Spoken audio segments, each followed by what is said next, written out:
We welcome in Kevin Harris, who is the head rowing coach at the University of Tulsa. And Coach, you just recently had the event at home in Catoosa. I know it didn't work out exactly the way you wanted, but the young ladies got out there and competed. Yeah, well, we were racing University of Central Oklahoma and Kansas State University. Yeah, in the varsity 8 race, we did not have the race that we wanted. Central Oklahoma, let me say this, first of all, Central Oklahoma had an amazing race. It's a great team. We love competing with Central Oklahoma. Central Oklahoma, of course, is the NCAA Division II national champions for the last 2 years. And it's been great to see their progress. I just wish they had not progressed quite so much against our varsity 8.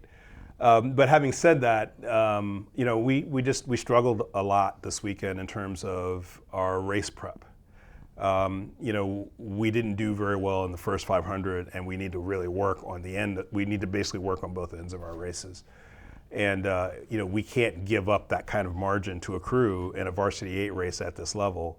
We're pushing to be in that top 20, and the top 20 crews, the top really 30 crews are just really close to each other and really fast. So we've got to change that. Yeah, and you did defeat Kansas State in the varsity 8, lost to UCO, as you mentioned, of course, national champions in Division II. But then your second varsity 8 won. That's right. So that's like the second or third time that's happened this year, right? Well, yes and no. I mean, so of course they're different events, right? But the 2V has just been what has happened is that we've actually gotten deeper across all 16 of those athletes, right? And it's been good to see that because it's actually pushing both boats to get faster. Because the margins are right. The difference between how fast the varsity 8 is going, how fast the 2V is going is about where it should be, about 10 seconds, 12 seconds. But what's really happy, what makes us all happy is to understand that there's also a lot of crossover in that 16 between someone who can be in the first 8 and who could be in the second 8. So yeah, I mean, they also struggled a little bit in the first 500 meters of the race. So we've got to clean that up. We've got to, as a team, figure that piece out. But once they settled into their race pace, they were able to move away from Kansas State. And what I think, where we are is that basically Kansas State raced some of our conference opponents last weekend. And we're at about the same space off of Kansas State as they were. Now, you never know until you actually race someone whether that's true. But, it looks good, so we just need to keep fighting. How about the fours, Coach? You've traditionally been very good at the fours. That's right.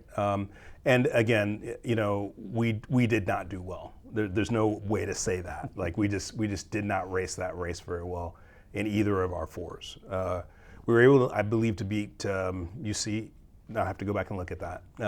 But we did do better, but one of the things that we're working on this week is doing much better in the fours, right? Because honestly, Bruce, with only basically 20 days on the water this whole spring, we haven't actually been in the fours that much.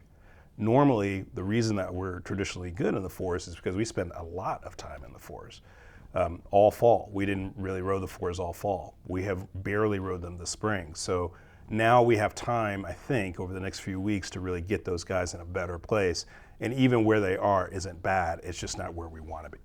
Yeah, and you talked about this, approximately 20 days on the water. Normally at this point you would have how many days on the water? Maybe? 50, 60. Yeah. I mean, between, and this is true for a fair number of teams, not being able to have a winter camp hurt a lot. But then we ended up, for whatever reason, in Oklahoma this year, we had kind of a tough January, February, where we had that week where the temps were below 0 and we had ice in our cove. That's not something that ever really happens in Oklahoma. So, it definitely put us behind.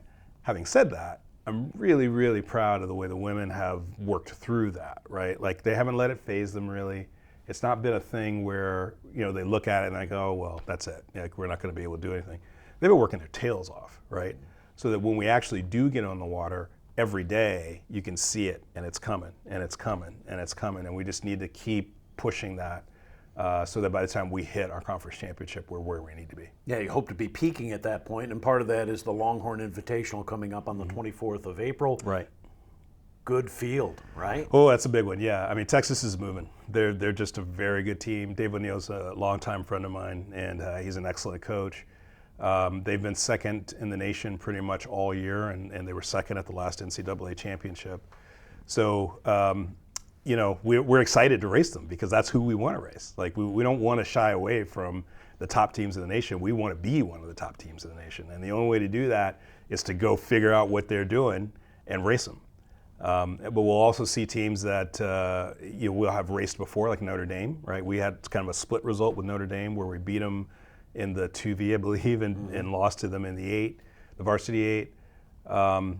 We'll see UCO again, which is great because we have another opportunity to kind of put ourselves out there against a great team.